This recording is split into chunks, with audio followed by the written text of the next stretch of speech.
வணக்கம். சிங்கப்பூருக்கு என்னோடய தம்பி வீட்டுக்கு வந்திருக்கேன்.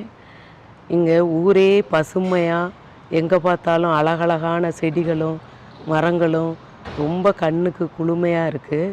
அழகான செடின்னு பார்த்தா அது அத்தனையுமே அவங்களுக்கு தெரிஞ்சோ தெரியாமலோ மூலிகையாக வச்சுருக்காங்க. எங்கே பார்த்தாலும் மருத்துவ குணம் நிறைஞ்ச மூலிகைகளாக வச்சுருக்காங்க.